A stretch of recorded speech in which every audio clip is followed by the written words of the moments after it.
The next reading in this nifty Oxford World Classics edition of Seneca is the Consolation to Helvia. I've decided not to give any kind of detailed introduction or thorough reading of the text. I'm just going to read from one passage on page 166 in this edition, section 5 of the Consolation to Helvia. Seneca says, "Nature's intention was that we should need no great equipment for living in happiness. Every one of us is capable of making himself happy. Happiness may be somewhat difficult to achieve, but all we need for happiness is easy to find. In fact, we are all we need for happiness. Little importance is to be attached to external things, and they cannot possess great influence in either direction.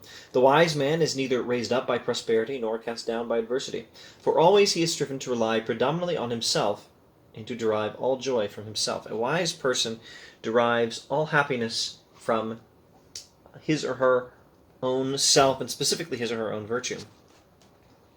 What then? Am I saying that I am a wise man? Not at all. For if I were able to make that claim, not only would I say that I am not wretched, I would also declare that I am the most blessed of all men and have been brought into the presence of God. I am not wise, says Seneca. I am something else. As it is, adopting what suffices to relieve all sorrows, I have entrusted myself to wise men, and, not yet having the strength to help myself, I have sought refuge in the camp of others. I'm not wise. I'm just following the advice of people who are. Of men who evidently find it no great task to protect themselves and their followers, they have ordered me to hold my position continually, like a soldier placed on guard, and to anticipate all the attempts, all the attacks of fortune, long before she launches them. Fortune! Fortune. Fortune is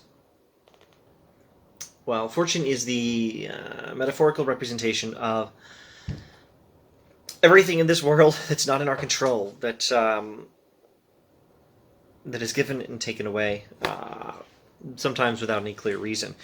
Fortune represents the forces that control money, power, fame, physical pleasures.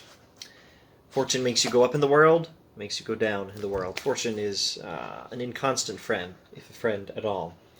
Etc., etc. Never have I put my trust in fortune, even when she appeared to be offering peace. All those gifts she bestowed on me in her kindness, money, position, influence, I stored where she would be able to reclaim them with no disturbance to me.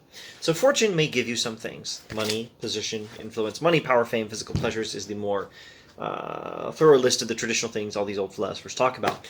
Fortune may give you these things. Don't stake your happiness on these things. Don't expect to be happy if you get them. If you don't have them and you want them, don't expect them to make you happy if you should ever get them. If you have them, don't expect to be able to keep them. Never stake your happiness on things under the control of fortune. I have kept a broad space between them and me, and so she has taken them away, not wrested them from me.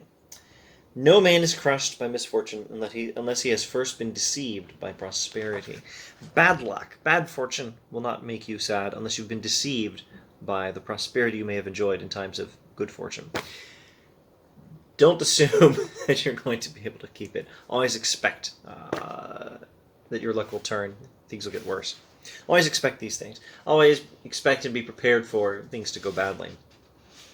Those who love her gifts as if they are theirs to enjoy forever, who wish to be highly regarded because of them, lie prostrate in mourning whenever these false and fickle delights abandon their vacuous, childish minds that know nothing of any lasting pleasure.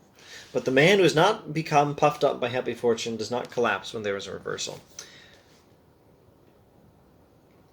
Don't let fortune trick you. Don't stake your happiness on fortune. What happiness requires is only that we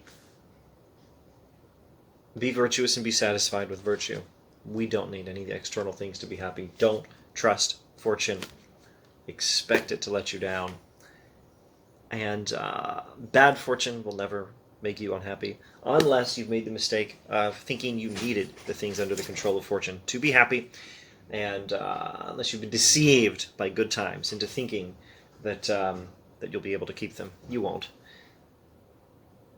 Fortune is not your friend. Virtue is all you need for happiness.